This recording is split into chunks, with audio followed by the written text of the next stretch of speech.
Je parle de la transfiguration. C'est une nature de quelqu'un qui était moribond, qu'on a mené pour enterrer. Mais vous allez les voir debout, marcher sur ses deux pieds, rayonnant de gloire. Lorsque le Dieu Tout-Puissant te donne la nouvelle nature, je déclare sur quelqu'un, par la transfiguration, que tes efforts s'arrêtent aujourd'hui et que Dieu lui-même s'élève. Et dans la présence de Dieu, il y a des apparitions. Dans la présence de Dieu, c'est un monde spirituel où il y a interaction spirituellement, où il y a communication avec Dieu, où Dieu envoie ses messagers. Il vient de parler avec toi. Pendant que Jésus a pris ses dimensions, on parle de la présence. Ils ont vu Moïse, ils ont vu Élie à côté de Jésus. Moïse ni Élie. Comment tu peux comparer Jésus? Comment tu peux l'égaler? Pierre. Ça, ce sont des raisonnements. Des gens qui n'ont pas atteint le sommet de la montagne. Les choses spirituelles ne s'interprètent que spirituellement. Si tu n'as pas accédé à la montagne, regarde et ferme la bouche. Ne donne pas de l'interprétation, des explications aux choses que toi tu n'as pas vécu mais tu as vu.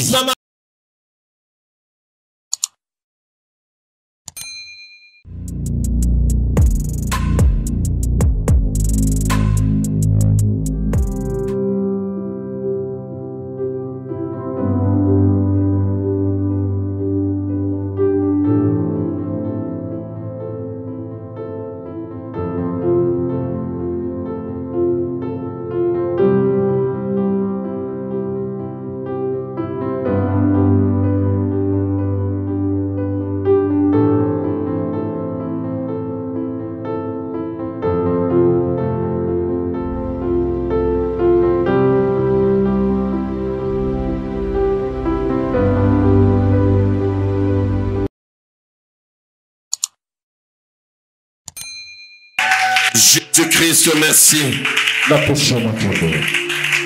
Alléluia. Alléluia. Tendre Père, merci. Alléluia. Alléluia. Cher Saint-Esprit, merci. Au nom de Jésus-Christ. Amen. Amen. Que Dieu vous bénisse, asseyez-vous. Nous bénissons le Seigneur pour ce matin. Nous le bénissons pour le privilège et la grâce qu'il nous accorde. Que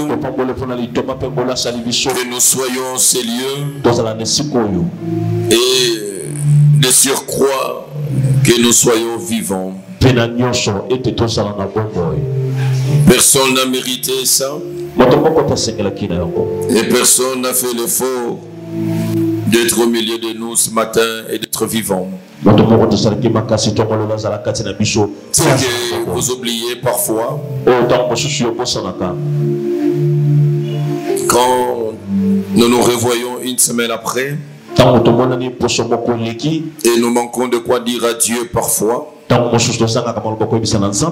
Et c'est un signe que notre esprit est sous l'emprise du diable. Parce qu'il faut penser que tous les jours que tu es sorti le matin, nous étions nombreux à sortir chaque matin.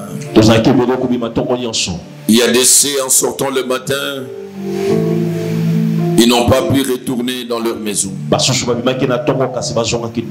Ils ont passé nuit dans des morgues. Mais en allant le matin, il a dit aux uns et aux autres, à mon retour. Mais quand toi tu es parti, tu es retourné. Tu es parti, tu es rentré. Et tu peux compter une semaine. Comment tu peux manquer de quoi dire merci à Dieu? Est-ce qu'à cela tu ne peux pas ajouter les acclamations, ta gratitude à ce Dieu?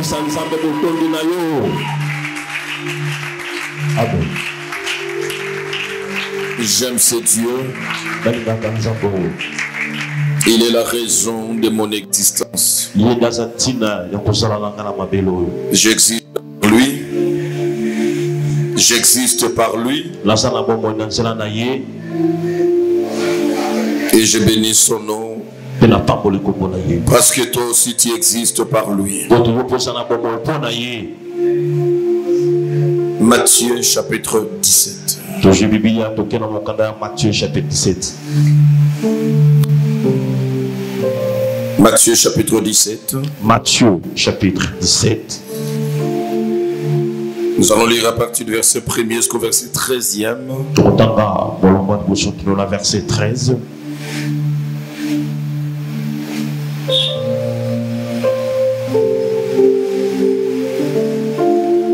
Matthieu chapitre 17. Matthieu chapitre 17.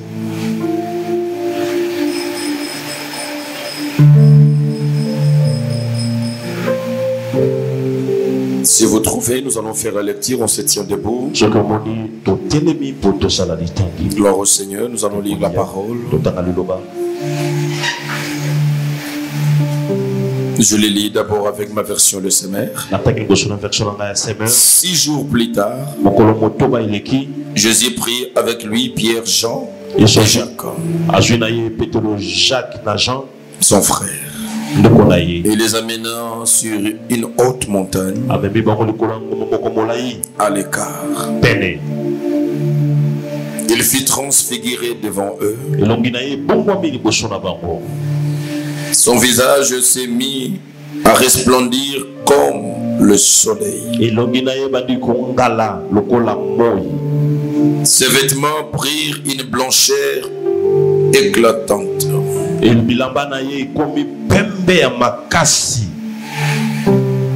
aussi éblouissante que la lumière. Et voici que Moïse et Élie leur apparirent. Ils s'entretenaient avec Jésus. Pierre s'adressa à Jésus et lui dit: Seigneur, il est bon que nous soyons ici. Si tu es d'accord,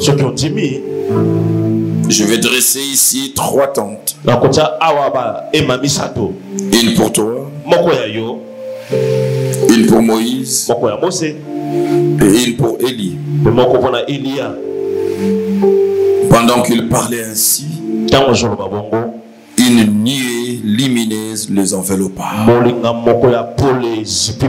Et une voix en sortit qui disait: celui-ci est mon fils bien-aimé. C'est lui qui fait toute ma joie. Écoutez-le.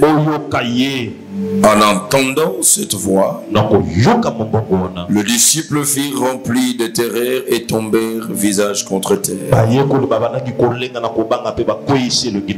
Mais Jésus s'approcha et posa la main sur eux en disant: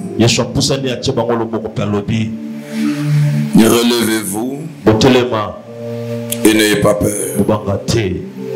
Alors ils se levèrent, levèrent les yeux et ne virent plus que Jésus seul. Pendant qu'ils descendaient de la montagne, Jésus leur donna cet ordre: ne racontez à personne ce que vous venez de voir avant que le Fils de l'homme ne soit ressuscité de mort.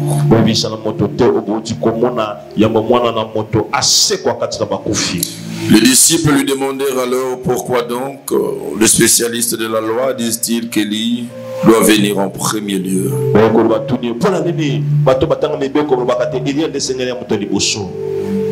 Il leur répondit: effectivement, Élie doit venir remettre toutes choses en ordre. Or, je vous le déclare, Élie est déjà venu. Mais ils ne l'ont pas reconnu. Au contraire, ils l'ont traité comme ils ont voulu. Et c'est le même traitement que va subir de leur part le Fils de l'homme. Les disciples comprirent alors qu'il parlait de Jean-Baptiste. Nous acclamons pour la parole du Seigneur. Gloire au Seigneur ce matin. J'aimerais partager avec toi sur le thème vivons la transfiguration.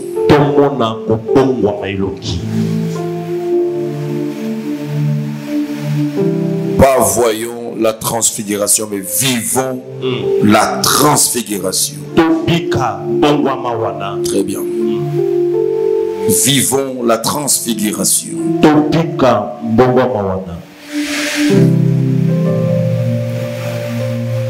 Et là, c'est une histoire que chacun de nous connaît. Il s'agit de Jésus qui voyait sa mort venir et qu'il arrivait déjà à la fin de sa mission sur la terre. Il devait mourir de la manière que tu connais bien.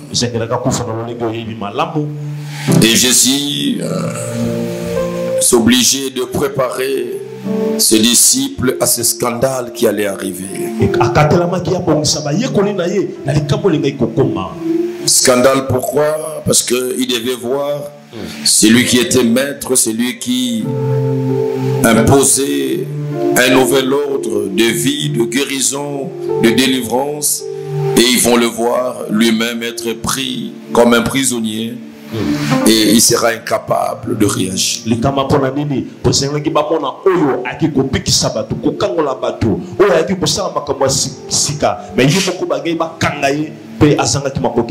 Il marchait avec Christ avec beaucoup d'assurance. Mais il devait être préparé parce que quelque chose devait arriver et qui pouvait briser leur foi. Et Jésus était appelé à les préparer. Mais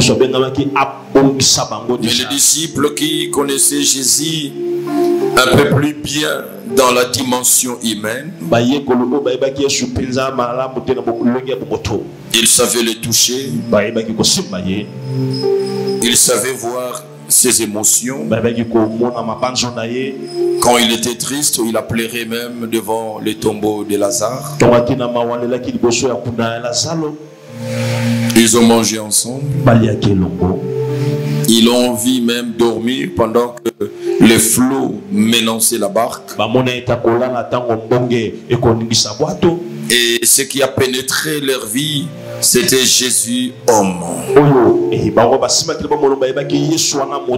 Mais avec un pouvoir particulier. Et ce Jésus homme devait disparaître par la mort. Il était au point d'achever sa mission. C'est comme cela Jésus, par la transfiguration, a cherché pédagogiquement à révéler la dimension de sa divinité. Il voudrait ce jour-là montrer aux disciples qu'il n'est pas un simple homme. Il voudrait les révéler, les imprimer dans leur esprit son caractère divin.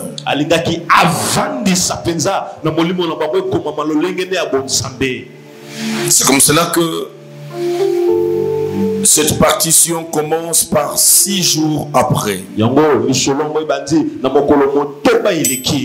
Et quand la Bible parle de 6 jours après, le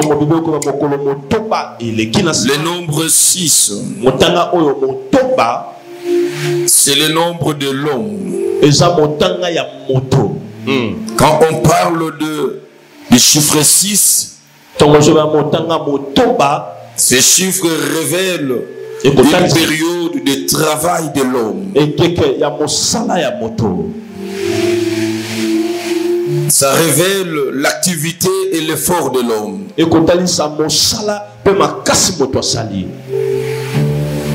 Parce que c'est au 6e jour que le travail était achevé. Les jours de l'homme étaient terminés. Ce n'est pas un hasard quand la Bible parle de 6 jours après. C'est le premier élément que nous devons maîtriser. On est en train de révéler le travail que l'homme a fait. On est en train de révéler la fin de jour de l'homme. Parce que l'homme devait travailler, devait agir jusqu'au 6e jour. Après 6 jours, c'est le repos qui devait venir. Après 6 jours, c'est le sabbat qui devait venir. Après 6 jours, c'est l'heure du Seigneur.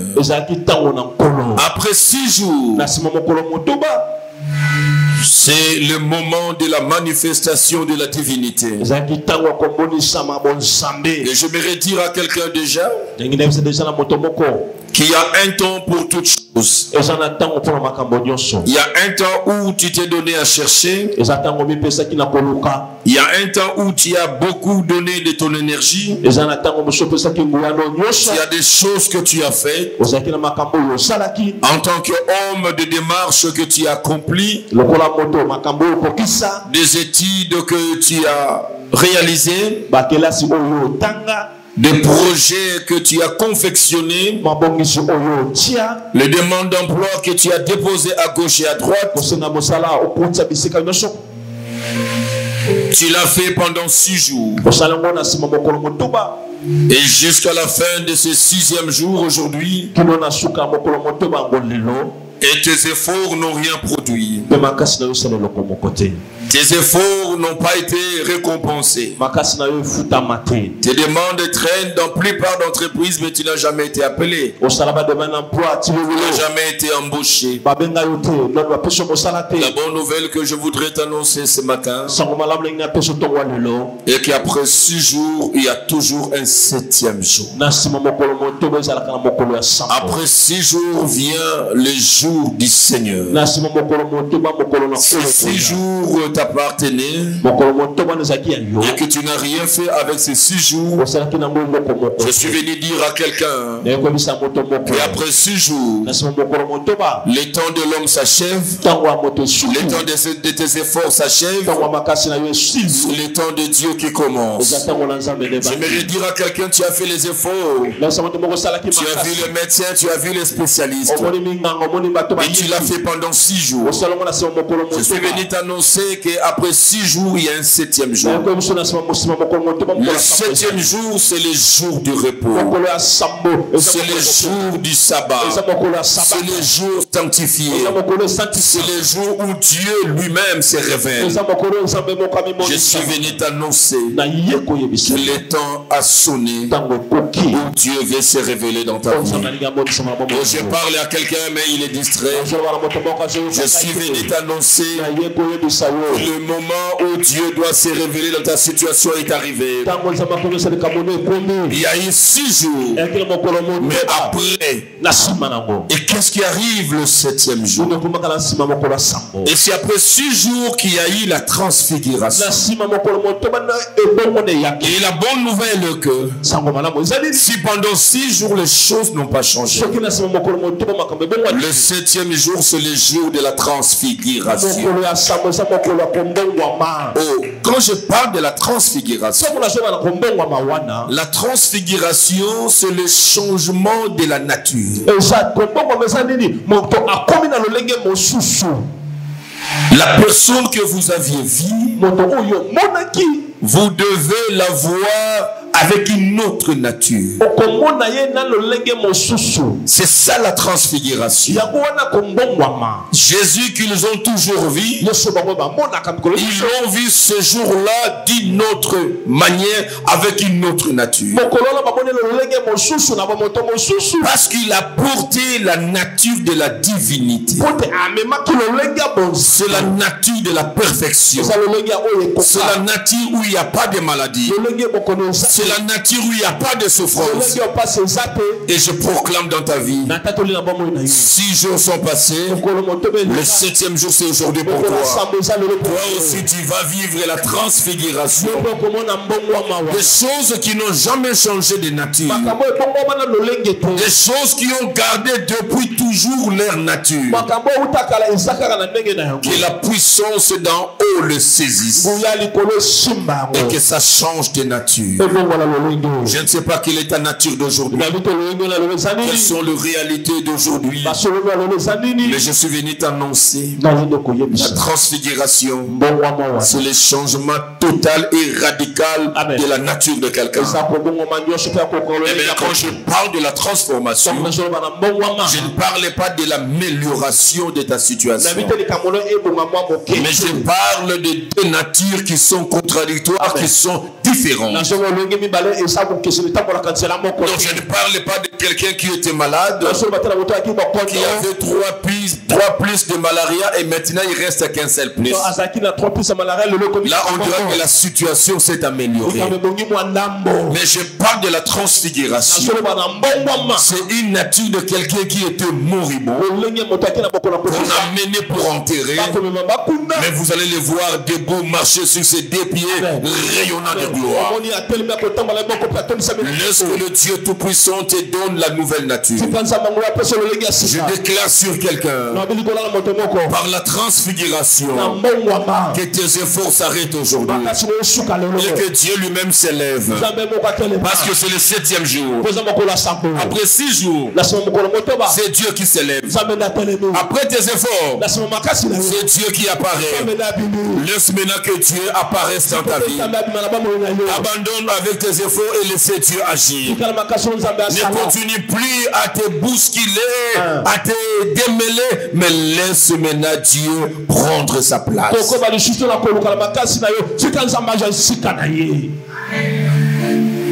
Il y a toujours une fin. Ne pérennise pas ta situation par tes efforts. Je suis venu t'annoncer. Et après 6 jours, il y a un temps de repos qui arrive. Tu dois arriver à la fin de tes 6 jours et laisser le temps de repos pénétrer ta vie, pénétrer ta santé, pénétrer tes affaires, pénétrer tout ce que tu fais. Je le déclare sur ta vie au nom de Jésus-Christ. Au nom de Jésus-Christ. Et 6 jours après, Jésus prend un échantillon de ses disciples, alors les plus proches. Il a pris Jacques, il a pris Jean son frère, il a pris aussi Pierre. Il les amène à la montagne pour la prière. La transfiguration est d'abord une conséquence de la prière. Amen. On ne peut pas transfigurer sans la prière. Et c'est là que tu vas comprendre, je crois, j'étais en train de le dire, à d'autres mots, au cours de la semaine, la prière est indispensable. Et que c'est dans la prière, j'insistais, que l'esprit de l'homme entre en contact avec l'esprit de Dieu et amène des transformations sur le corps.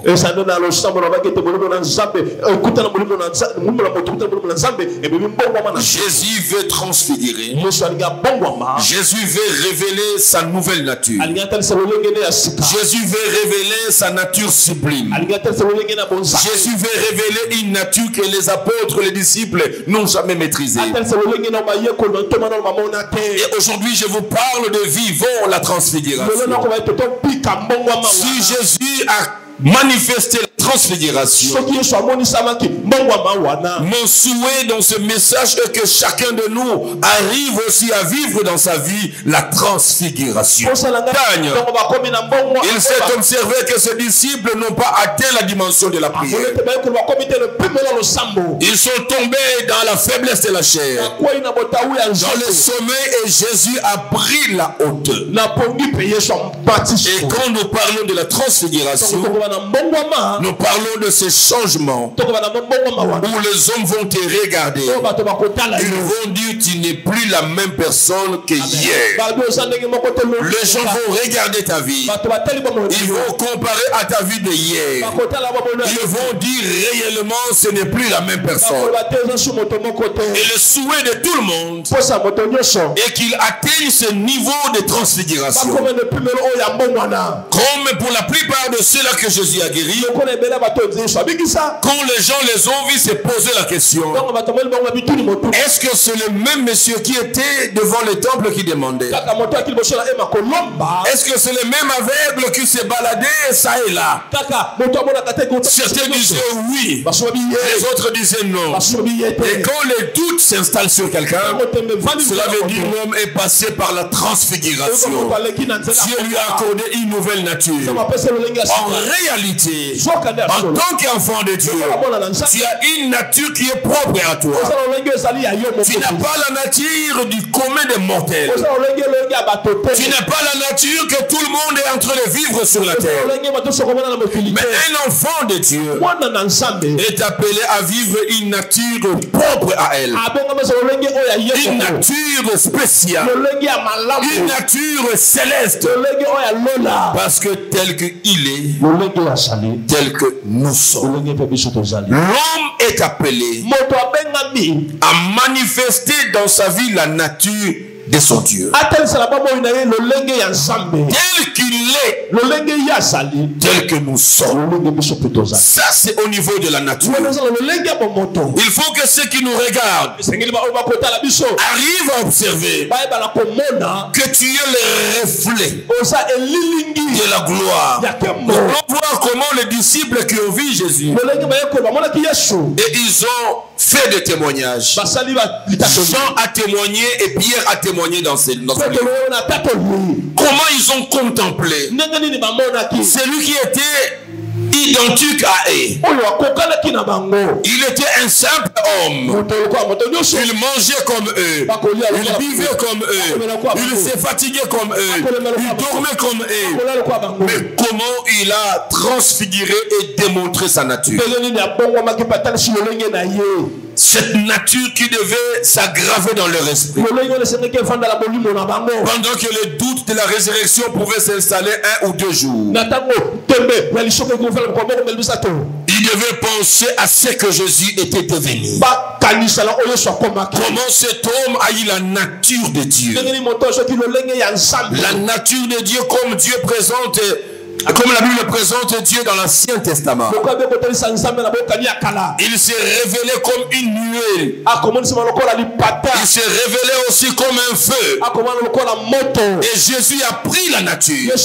On l'a regardé. On a dit que son visage resplendissait de lumière. On ne pouvait plus voir le visage d'un Jésus qu'on connaissait. C'était la lumière et la gloire. Ses vêtements étaient devenus éclatants. C'était une nouvelle personne. Ce n'était pas la même personne qu'ils ont connue. Il n'y avait pas moyen de l'approcher. Il n'y avait pas moyen de le toucher. Une nouvelle nature. Mais qui était une conséquence de la prière. Mais quelle prière?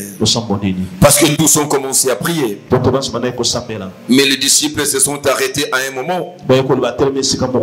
Et Jésus a pris la hauteur. C'est ce qui a fait que celui qui était à la hauteur transfigurait.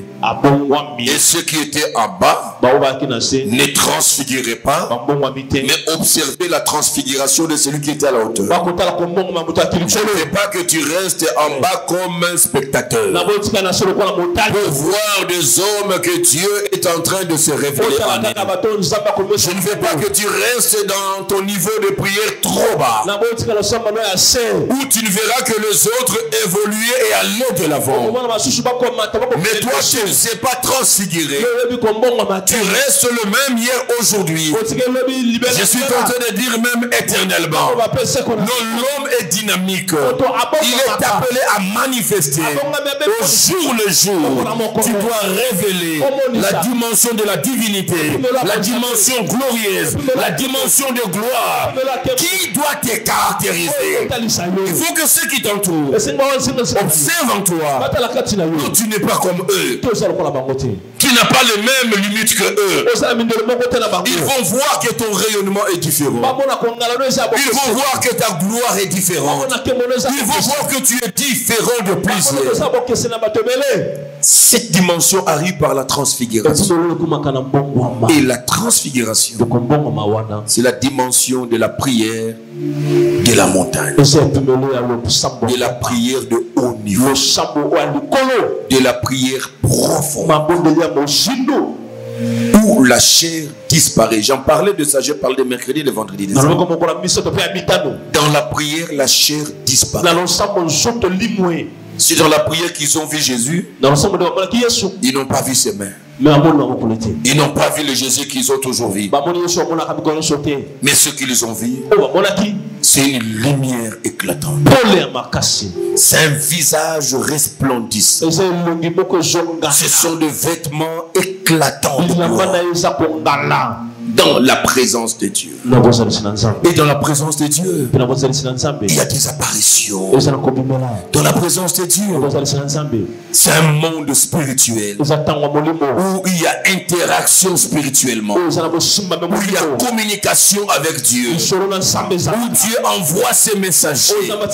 Il vient de parler avec toi. Pendant que Jésus a pris ses dimensions, on parle de la présence. Ils ont vu Moïse, ils ont vu Élie à côté de Jésus.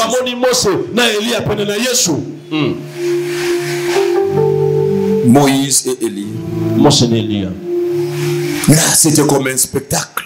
Ils sont en train de voir, mais ne peuvent pas toucher. Je ne vais pas que tu sois à l'église en train d'entendre le témoignage des autres, en train de voir ce que Dieu fait avec les autres. Mais mon plus grand désir est que tu sois parmi ceux-là que Dieu va se révéler. Je veux de tout mon cœur que tu ne sois pas en dehors de la manifestation de Dieu. Ne sois pas en dehors de la révélation de Dieu. Mais je veux que Dieu puisse se révéler au travers de toi. Qu'au travers de toi, que les gens aient des choses à témoigner. Ils ont vu Jésus pour la première fois, différemment. Qu'est-ce qui se passe? Jésus, c'était le dernier virage de Jésus. C'est après cette montagne que Jésus commençait à faire la descente vers la mort. C'est comme cela, on dira que Élie et Moïse, ils sont venus s'entretenir avec Jésus tout autour de sa mort.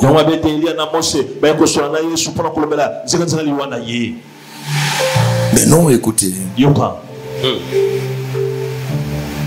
Et moi je pense que Moïse, Élie, ils sont venus s'entretenir avec Jésus dans la dimension de la divinité, parce que Moïse et Élie ne pouvaient pas le voir physiquement. Si Jean-Jacques pouvait le voir physiquement, mais Moïse et Élie étaient morts ou enlevés avant Jésus. Or, Moïse et Élie devaient aussi avoir le sceau du royaume par Jésus. Moïse a toujours incarné toute la loi. Et Élie, l'incarnation de toute la prophétie de la Bible. Il fallait sauver l'Ancien Testament. Il fallait ces jours-là que la loi, le prophète et la grâce apparaissent. Et que deux disparaissent. Amen. Et que celle la grâce puisse continuer. C'était la transfiguration, c'était le lieu du jugement.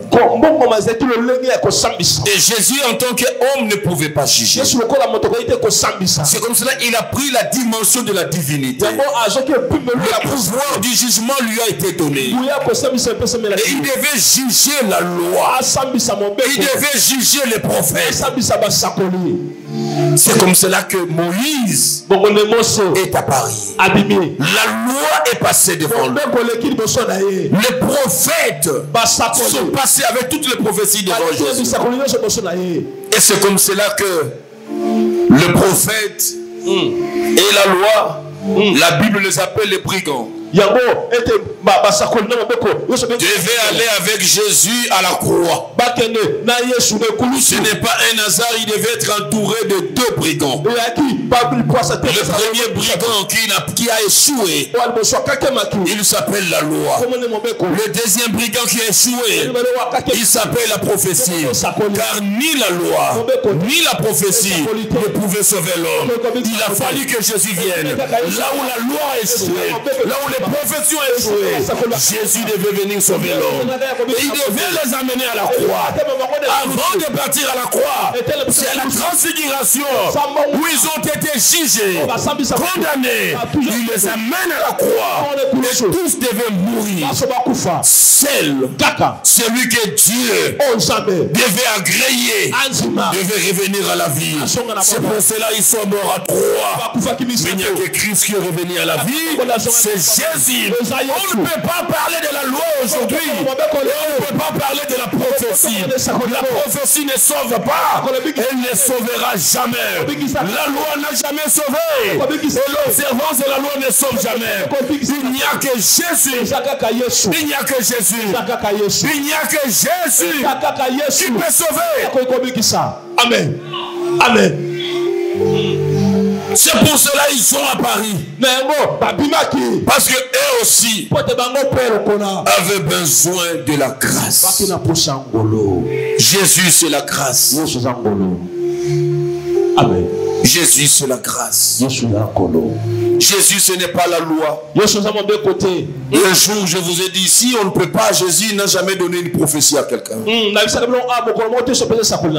vous souviendrez de ça, il n'a jamais donné la prophétie à quelqu'un. Jésus n'était pas un prophète.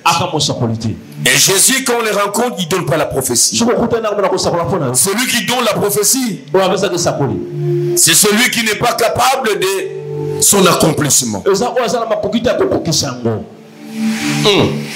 Un prophète n'a pas le pouvoir de l'accomplissement de sa prophétie. C'est quelqu'un qui a eu la grâce d'annoncer. Il vient annoncer des choses qui doivent arriver. Comment cela doit arriver? Il ne le sait pas. Il n'en a pas la clé. Mais comme Jésus, c'est lui la solution et l'accomplissement de tout. C'est pour cela que Jésus n'a jamais donné de prophétie.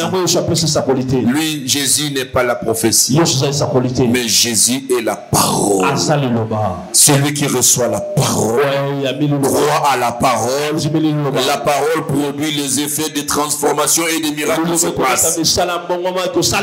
On ne peut pas rencontrer Jésus et attendre voir sa main après. Mais c'est quand on les rencontre qu'on reçoit sa parole et sa vie change. Jésus parle avec Moïse. Il parle avec Élie. Mais regardez ceux qui n'étaient pas à la hauteur de la prière. Et comme toujours dans son impulsion, Pierre va parler.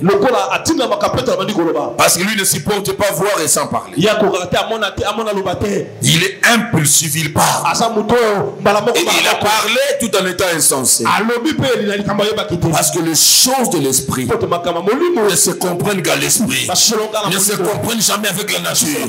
Mais Pierre voudrait parler dans la nature humaine. Et il pensait faire une bonne proposition. Qu'est-ce qu'il a dit? Il dit à Jésus, mais Seigneur, mais je trouve qu'il est bon qu'on reste ici. Qu'est-ce qui le pousse à dire ça? Parce qu'il voit la gloire. Il dit parce que la gloire est ici, suivez-moi. Comme la gloire est ici, restons ici. Moi, Pierre, je vais dresser. Écoutez ce qu'il dit. 3 tentes. Une tente pour toi. Une tente pour Moïse. Une tente pour Élie. Déjà en citant, il commence en premier par Jésus. C'est une bonne chose. Il dit, vous êtes à 3, Jésus. La première tente, c'est toi. La deuxième tente, je te vois avec Moïse, c'est pour Moïse. La troisième tente, c'est pour Élie. Il y a des choses que Dieu n'a jamais tolérées. Et en faisant une telle proposition, il a provoqué Dieu parler. C'est une proposition qui ne pouvait jamais se faire. 3 tentes. C'est le signe de l'égalité entre Jésus, Moïse et Élie. Il n'y a pas égalité entre la grâce, la loi et la prophétie. C'est comme cela la parole de Dieu. Une nuée les enveloppe pas. Et Dieu va parler. Il dit, vous le voyez 3. Mais il dit, c'est lui-ci. Parmi les 3, je n'ai pas choisi 3. Mais c'est lui-ci est mon fils bien-aimé. C'est lui qui fait toute ma joie. Cela veut dire Moïse n'a pas fait toute ma joie. La loi n'a pas fait toute ma joie. Le prophète n'a pas fait toute ma joie. Mais c'est lui-ci. Il est différent des deux. Tu ne peux pas mettre les 3 tentes. Non. Jésus n'aura pas la tente au même titre que Moïse, au même titre qu'Élie. Jésus, il est au-dessus. Il a existé avant l'existence de Moïse. Il a existé avant l'existence des prophètes. Il est Dieu. Moïse n'est pas Dieu. Élie n'est pas Dieu. Mais celui-ci, vous me connaissez Dieu. Mais le Fils de Dieu, il est Dieu. Je n'en ai pas 3 ici, mais c'est lui-ci. C'est lui-ci. C'est lui-ci. Et mon fils. Parce que vous n'aviez pas compris ça. Une nuée les enveloppa. Et après, ils n'ont plus vu. Ils n'ont plus vu Moïse ni Élie. Comment tu peux comparer Jésus? Comment tu peux l'égaler? Pierre. Ça, ce sont des raisonnements. Des gens qui n'ont pas atteint le sommet de la montagne. Les choses spirituelles ne s'interprètent que spirituellement. Si tu n'as pas accédé à la montagne, regarde et ferme la bouche. Ne donne pas de l'interprétation, des explications aux choses que toi tu n'as pas vécu mais tu as vu. Voilà pourquoi je ne veux pas que tu voies la transfiguration, mais je veux que tu puisses vivre la transfiguration. Le changement est arrivé. Jésus a transfiguré. Amen. Mais parce lorsque Jésus parlait de choses du royaume, c'est en ce moment-là que Jésus ne parlait plus des malades à guérir sur la terre. Il ne parlait plus de paralytiques à faire marcher. Il ne parlait plus de morts à ressusciter sur la terre. Lisez la suite. Que Jésus parlait maintenant des choses du royaume. Il parlait de ce qui devait arriver. Il les a montré que il est le monarque du royaume de Dieu. Et personne ne peut y accéder sans passer par lui. Il est le chef du royaume de Dieu. Jésus a révélé le royaume. La transfiguration, c'est l'image du royaume. Et les deux images, Moïse et Élie, ce sont deux images qui parlent aussi du royaume. Moïse est celui qui s'est retrouvé dans le royaume après sa mort. Élie est celui qui s'est retrouvé dans le royaume. Par l'enlèvement, il n'est pas passé par la mort.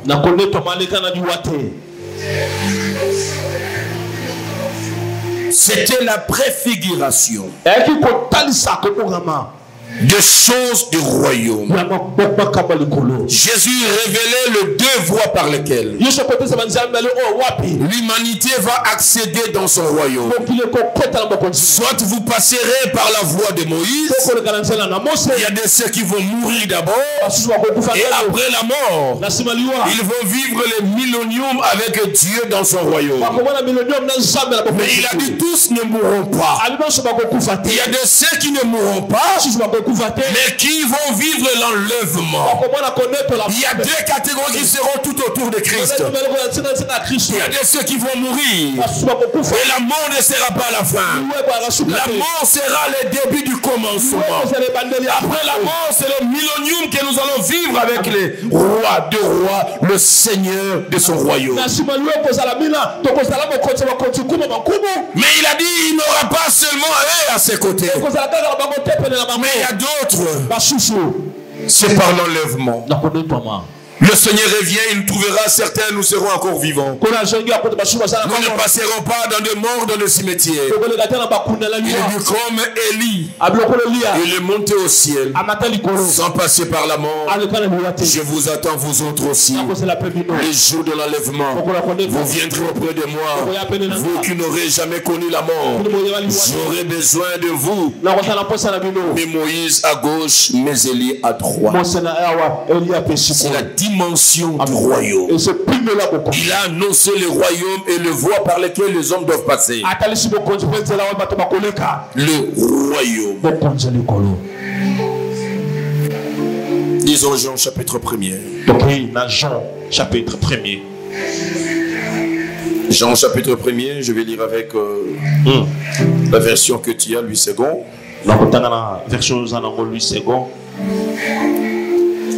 Le verset 1er au verset 9. Verset 1er qui est au verset 9. Et puis le verset 14 au verset 18. C'est mon verset 14 qui est au verset 18. Écoutez comment on parle. Au commencement était la parole. Et la parole était avec Dieu. Et la parole était Dieu.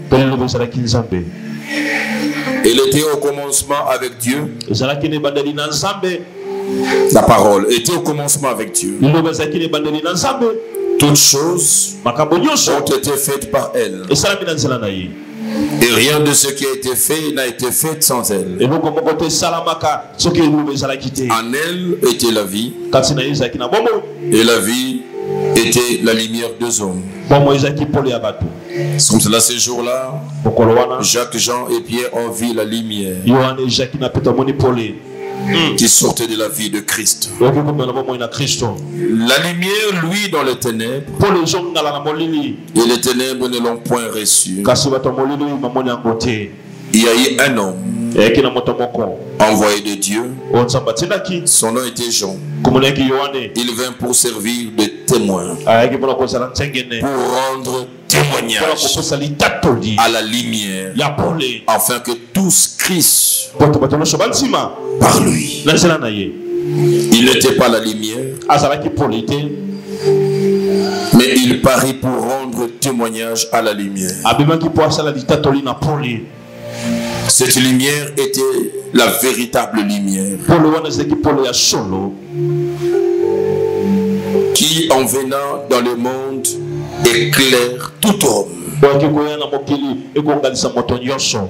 À partir du verset 14. Et la parole a été faite chair, et elle a habité parmi nous, pleine de grâce et de vérité. Et nous avons contemplé sa gloire. Là, sur le témoignage de Jean, il dit, cette parole qui était Jésus, elle a habité parmi nous. Nous les Jacques et les gens, nous avions vu cette parole. Elle a habité parmi nous, pleine de grâce et de vérité. Nous avons contemplé. Regardez comment il rayonnait de gloire. Ils ont contemplé Jésus. Il dit, nous avons contemplé sa gloire. Une gloire comme la gloire du Fils unique venu du Père. Ça, c'est le témoignage de gens qui a vu la transfiguration. Il dit une lumière. Nous avons vu sa gloire, une gloire comme la gloire du Fils unique venu du Père. Jean lui a rendu témoignage. Et c'est écrit, c'est celui dont je dis, celui qui vient après moi m'a précédé, car il était avant moi. Il témoigne de Jésus. Il dit, si vous pensez que je suis venu avant lui, mais il a existé avant que moi je puisse exister.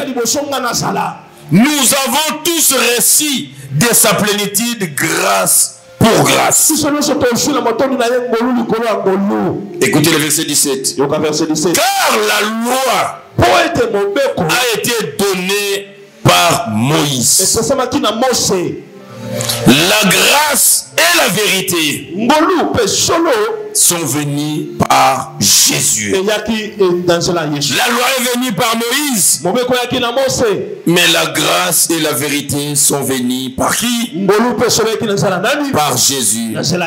Personne n'a jamais vu Dieu, le Fils unique qui est dans le sein du Père, et c'est lui qui l'a fait connaître.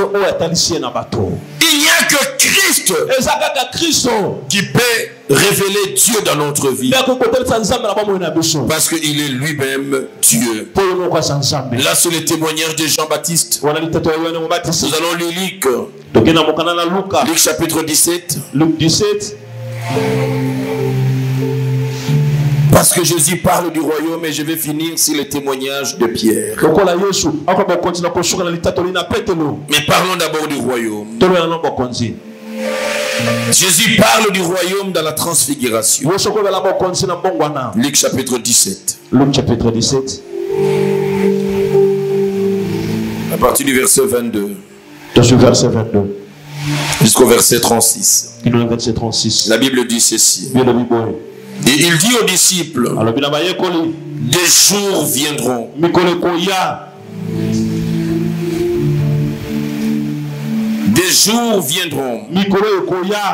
où vous désirerez voir l'un des jours du Fils de l'homme, et vous ne le verrez point. On vous dira, il est ici, il est là, n'allez pas, ne courez pas, ne courez pas après, car comme l'éclair resplendit et brille d'une extrémité du ciel à l'autre, ainsi sera le Fils de l'homme à son jour. Mais il faut auparavant qu'il souffre. Qu'il souffre beaucoup. Et qu'il soit rejeté par cette génération. Et ce qui arriva du temps de Noé arrivera de même au jour du Fils de l'homme. Les hommes mangeaient, buvaient, se mariaient et mariaient leurs enfants. Dans l'arche. Le déluge vint et les fit tous périr. Ce qui arriva du temps de l'autre arrivera pareillement. Les hommes mangeaient, buvaient, achetaient, vendaient, plantaient, bâtissaient. Mais les jours où l'autre sortit de Sodome, une pluie de feu et de soufre tomba du ciel et le fit tous périr. Il en sera de même le jour où le Fils de l'homme paraîtra dans sa gloire. En ce jour-là, que celui qui sera sur le toit et qui aura ses effets dans la maison ne descende pas pour le prendre. C'est ce jour-là. Nous parlons du royaume, ma Charlie. Nous parlons du royaume. Ce jour-là, celui qui sera dans le toit, celui qui sera à la hauteur, mais qui a laissé ses biens à la maison, ne descendent pas pour aller chercher ses biens. Les jours du royaume, ne laissez pas la présence de Dieu pour aller se vendre et obtenir le mariage. Vous qui êtes au toit, ne descendez plus. Restez là. Que le jour du royaume vous trouve là-bas. Ne descendez pas pour aller chercher à la maison.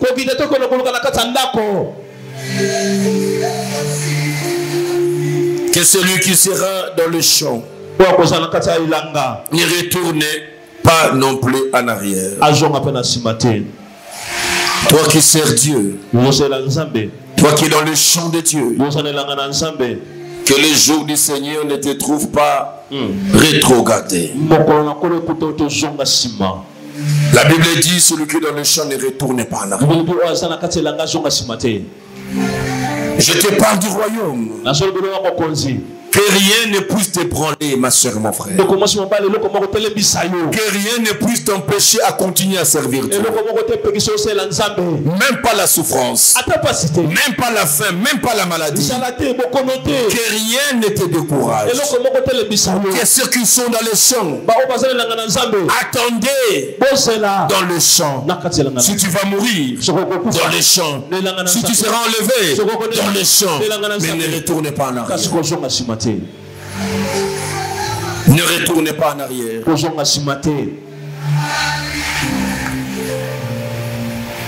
Souvenez-vous de la femme de Lot. Celui qui cherchera à sauver sa vie la perdra. Celui qui la perdra la retrouvera. La femme de Lot, pendant que Dieu les a sauvés, Dieu sort Lot avant que le feu ne puisse consumer Sodome et Gomorrhe. Mais la femme de Lot a été prise à piège. Elle a dit, j'ai pas mes bijoux. Dans le monde, il y a le plaisir, il y a l'argent. Je dois vivre ces villégiatures. Il regarde en arrière. Parce que là-bas on boit, on mange, on danse, on saute. C'est très bon la vie. C'est beau de manger, de boire.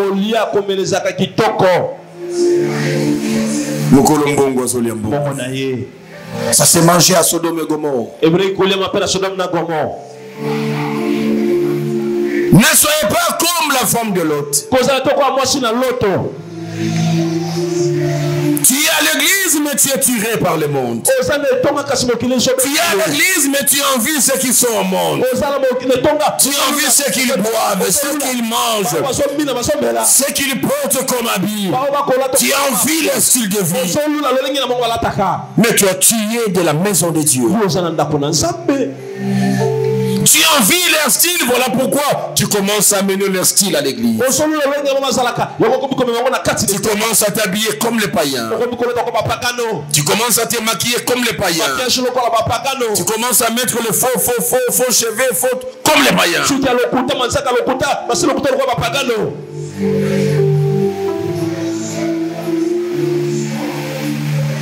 Est-ce que ce modèle, tu les tires de la parole? Non, tu regardes toujours en arrière. Attention! Tu tomberas comme la femme de Lot.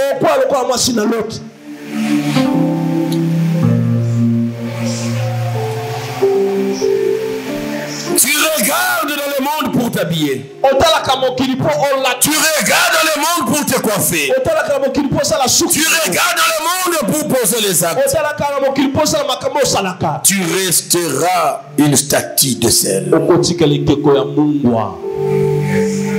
Tu seras un mauvais exemple pour tout le monde. Un exemple unique. Parce qu'ils sont morts en Sodome, ils étaient en masse. Ceux qui ont été sauvés étaient sauvés. Mais elle est restée là. Ni chaud, ni froid. Je te vomirai. Le Seigneur te vomira. C'est ça le royaume. Souvenez-vous de la femme de Lot. La Bible dit celui qui cherche à sauver sa vie la perdra. J'aimerais bien que cette parole s'aggrave dans ton esprit. Celui qui cherchera à sauver sa vie la perdra. Celui qui se démène pour sauver sa vie la perdra. Si tu penses que ce que tu fais, c'est pour sauver ta vie. Tu veux vivre toi aussi. Tu veux t'habiller, manger, boire, payer les loyers comme les autres. Si ce qui te préoccupe, c'est sauver ta vie, tu la perdras. Mais celui qui est prêt à perdre sa vie pour Christ, il dit je vais suivre Christ. Si je vais mourir dans cette condition pour avoir obéi à Dieu, que je meurs. La Bible dit celui-là qui est prêt à perdre sa vie ne la perdra pas, la retrouvera. Les choses du royaume. Frères et sœurs, nous remplissons les églises. Mais nous sommes comme les femmes de l'autre. Notre esprit est dans le monde. Notre style dans le monde. Notre vie dans le monde. Nous ne sommes pas différents de ceux qui sont à Sodome et à Gomorrhe. Nous te poussons à sortir. Mais toi-même, tu es intéressé aux choses qui sont à Sodome et à Gomorrhe. Tu vas dire, mais toutes mes amies, le roule carrosse, toutes mes amies ont trouvé des époux. Toutes mes amies, on les a pris deuxième, troisième femme, elles vivent bien. Tu veux sauver toi aussi ta vie de cette manière? Tu la perdras. Tu la perdras. Tu la perdras. Je vous l'ai dit. En cette nuit-là, de deux personnes qui seront dans un même lit, l'une sera prise et l'autre laissée. De deux femmes qui mourront ensemble. L'une sera prise et l'autre laissée. Des deux hommes qui seront dans un champ. Même dans le champ, l'un sera pris et l'autre laissé. Vous serez deux femmes en train de faire la même activité.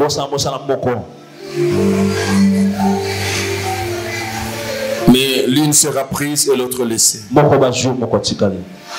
Nous pouvons faire la même chose. Mais nous n'avons pas tous la même sincérité devant Dieu. Nous ne sommes pas honnêtes devant Dieu. Dieu voit là où les hommes ne voient pas. Attention, les chantres. Attention les intercesseurs, les gagneurs d'âme. Attention les protocoles. Attention le technicien, la presse, les diacres, les anciens, les évangélistes, les pasteurs, les docteurs, les apôtres. Attention. Être dans les champs de Dieu n'est pas une garantie pour le royaume de Dieu. De deux qui seront dans le champ, l'un sera pris et l'autre laissé. Être pasteur n'est pas synonyme d'être sauvé. Tu dois être pasteur qui craint Dieu, qui marche selon Dieu. Tu es prédicateur, vis tes prédications. Ne prêche pas pour les autres. Ce que tu prêches doit d'abord te prêcher. Cherche à être converti toi-même. Cherche à changer toi-même. De peur que demain, que tu restes avec l'église pendant que nous autres nous serons partis. Ça sera scandaleux. Le jour du royaume. On trouvera dans les églises certaines brebis partir et d'autres pasteurs sont restés. Les choses du royaume. Les choses du royaume. Ça se passera comme du temps de Noé. Jusque le jour où la pluie a commencé, les gens étaient dans des bistrots, en train de danser, en train de manger. Ils se mariaient, ils vivaient la débauche. Noé parlait, n'écoutez pas. L'arche était là comme témoin. Je dis, ah non. Les pasteurs sont des aventuriers. Les églises là sont de fausses églises, sont des bizambezam. Très bien. Mais le Seigneur te montrera cette image. Tu seras toi-même en face de Dieu. Tu verras cette prédication qu'on te prêchait. Que tu te convertisses. Ça arrivera. J'aimerais te dire que ne pensez pas qu'il y aura des journées où ça s'annonce. Vous sentez comment? Oh non, non, il y a quelque chose, le Seigneur veut venir. Non, non. Non, vous sentez, le soleil ne va pas changer de couleur. Non, à manger, il y en aura. À boire, il y en aura. La musique, la danse, il y en aura. Les femmes apprennent, les hommes apprennent, il y en aura. Il viendra dans ces conditions. Il viendra pendant que tu serais en train de continuer ta masturbation. Il viendra. Il n'y aura rien qui va annoncer que non, non, c'est fini maintenant, tout le monde est prêt. Non, non. Moi, ça me choque. Parce que la façon dont on présente les choses, quand ils sont à deux, on va prendre une, mais c'est 50%. Mais beaucoup de nos chrétiens vont rester. Pourquoi tu veux rester? Parce que tu es attaché au monde. Tu es séduit par ce qui est à Sodome et Gomorrhe. Tu veux qu'on te voie et toi aussi. Tu veux faire aussi ce que les autres font. Apprends la privation. Apprends l'abnégation. Pour la gloire du Très-Haut. Et la Bible parle du millénium.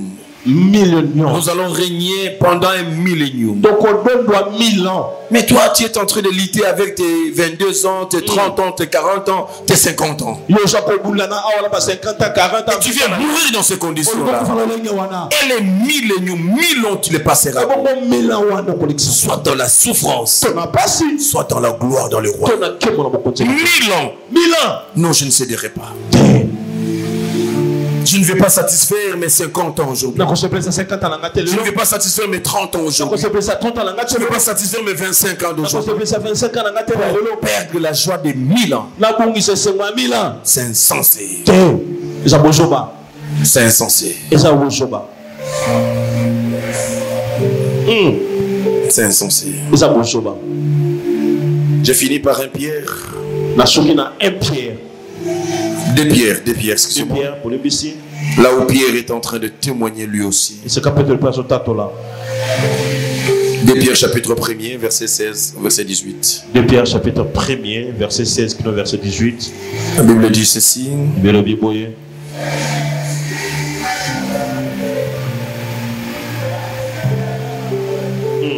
Ce n'est pas en effet en suivant des fables habilement conçues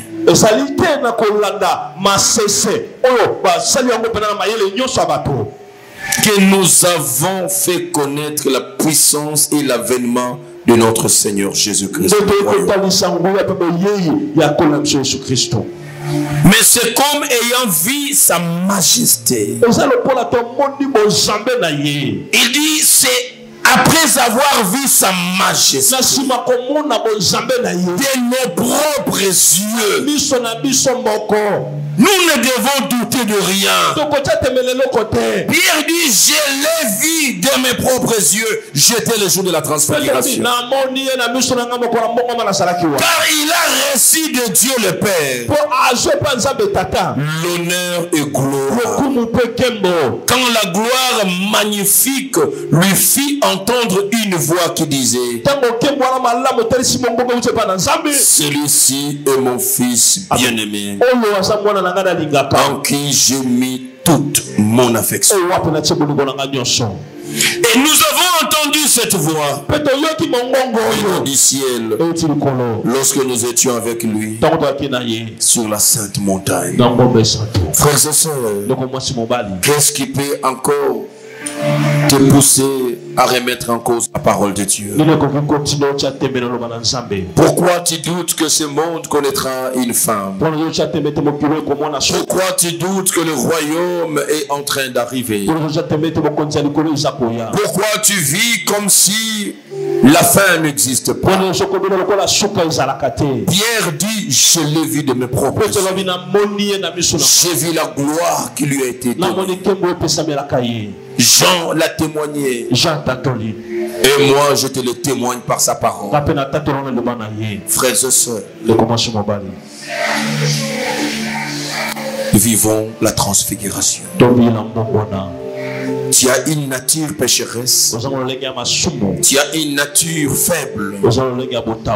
Tu es faible dans les mensonges, dans le vol, dans l'alcool, dans la débauche. Que sais-je encore? Tu as cette nature-là. Mais il y a possibilité de transfigurer. Il y a possibilité de te remettre au Seigneur dans la prière. Il y a possibilité qu'il te transforme. C'est là que tu apprécies aujourd'hui. Non pas de bon passé. Ils sont pasteurs, ils sont serviteurs. Tu aimes, ils marchent dans la crainte de Dieu. Tous, nous avons eu un passé qui n'était pas bon. Nous avons eu un passé où tout ce que je viens d'énumérer, nous les avions vécus. Nous avions des faiblesses aussi. Mais c'est parce que nous avions la volonté.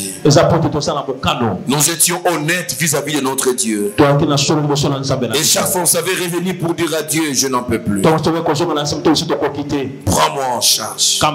Je ne vais plus continuer à mentir. Je ne vais plus continuer dans cette vie. Sors-moi de cette faiblesse. Seigneur, transforme-moi.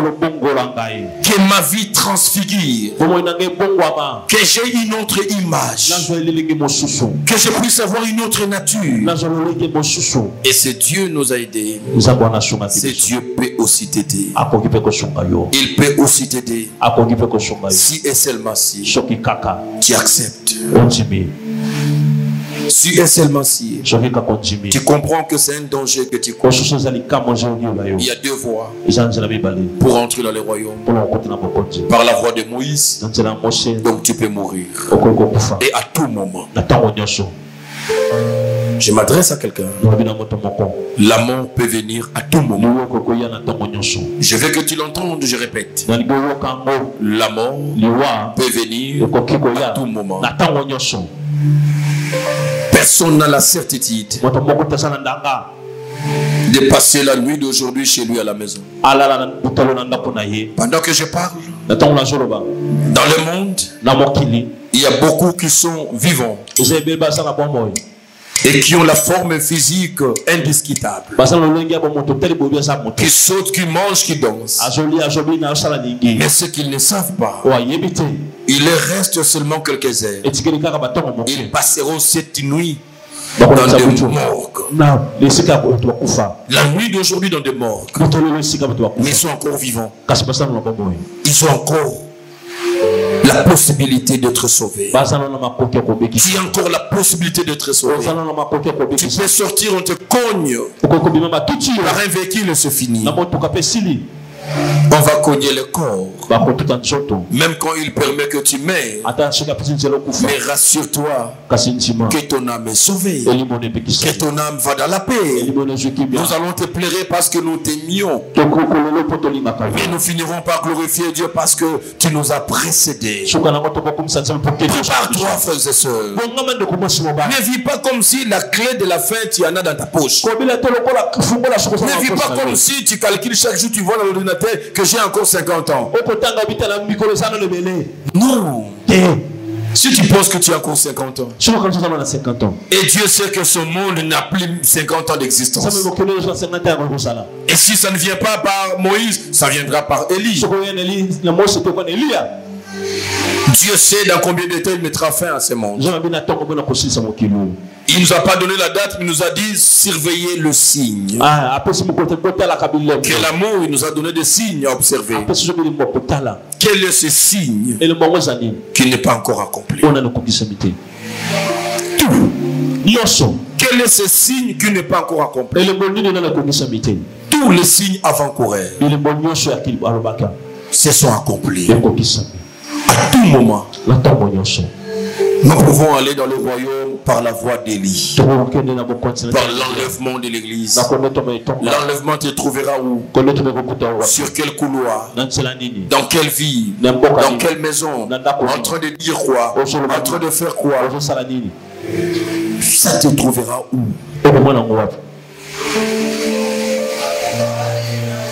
Nous avons hâte de vivre la perfection avec le Seigneur dans son royaume. Ce monde n'est que pourriture. C'est un monde de corruption. C'est un monde de méchanceté. Tu aimes ce monde parce que tu n'as pas l'idée de ce que ce sera le royaume. Tu seras pressé de partir. Mais le temps que Dieu te laisse, ce n'est pas pour que tu continues à grossir avec les beefsteaks. Non, c'est pour que des âmes soient sauvées derrière toi. Entre dans les champs, qui te trouve dans les champs. Est-ce que des âmes peuvent être gagnées derrière toi? Tu peux parler à quelqu'un et l'amener à Christ. Tu peux parler à quelqu'un et l'amener à la conversion. Tu peux parler à quelqu'un et il va abandonner. Combien s'affaiblissent à cause des choses de la vie. Ils ont besoin de nous pour les réconforter. Pour les réconforter. J'ai appelé un papa qui venait à l'église, que je ne le vois pas, ça fait quelques semaines, je dirais même plus d'un mois. Et il m'a dit, il avait la joie d'entendre ma voix. Ma voix qui est venue le réconforter parce qu'il a connu beaucoup de problèmes. Et il m'a dit quelque chose qui m'a touché. Par son voix, il m'a dit, je me disais, papa a abandonné une brebis pour le 99. Ça, c'était sa phrase. J'ai connu des situations. Je n'ai plus d'adresse maintenant. On m'a fait quitter la maison. J'ai passé des moments très difficiles. Je ne tiens pas à venir demain. Je viendrai le dimanche parce qu'il doit chercher quoi mettre. Donc c'est compliqué, pasteur. Mais